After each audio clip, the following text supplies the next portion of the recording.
ข่าวพยากรณ์อากาศพยากรณ์อากาศประจำวันที่3มิถุนายน2026ความกดดันต่ำของอากาศร้อนมีกำลังปานกลาง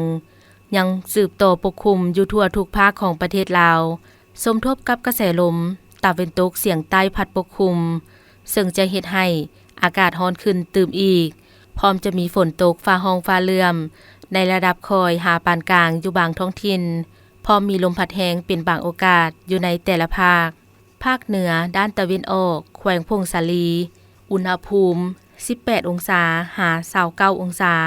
มีฝนตกในระดับคอยเป็นบางส่วนเนื้อที่การปกคลุมของฝนกวม15ส่วนห้อยแขวงหัวพันอุณหภูมิ23องศาหา31องศามีเฟือปกคลุมหนาแน่นมีฝนตกในระดับคอยเป็นบางบริเวณเนื้อที่การปกคลุมของฝนกวม15ส่วนห้อยแขวงเสียงขวางอุณหภูมิ21หา29องศามีฝนตกในระดับคอยเป็นบางบริเวณเนื้อที่การปกคลุมของฝนกวม10ส่วนห้อยแขวงอุดมไซอุณหภูมิ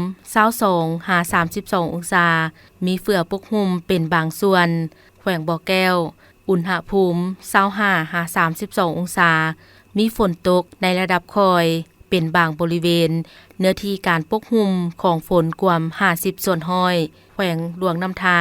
อุณหภูมิ22หา33องศามีเฟือปกคลุมเป็นบางส่วนแขวงหลวงพระบางอุณหภูมิ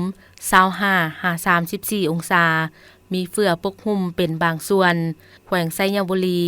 อุณหภูมิ25หา34องศา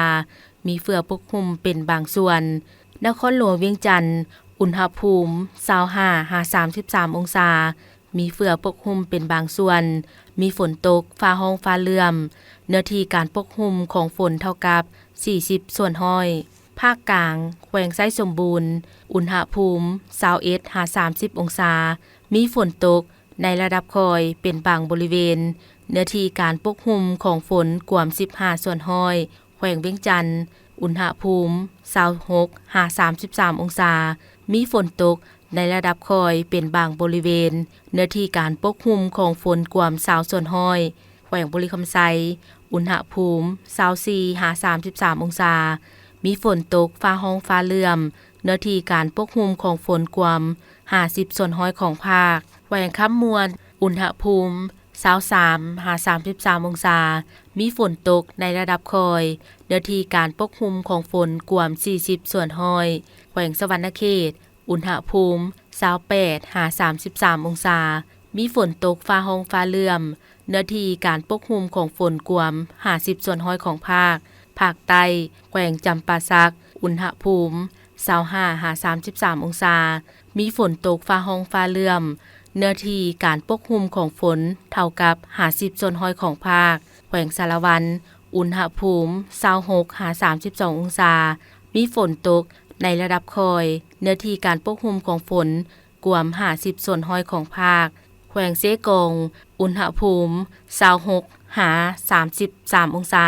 มีฝนตกในระดับคอยเนื้อที่การปกคลุมของฝนกวม50ส่วนห้อยของภาคแขวงอัตตปือ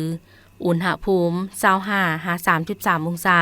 มีฝนตกในระดับคอยเนื้อที่การปกคลุมของฝน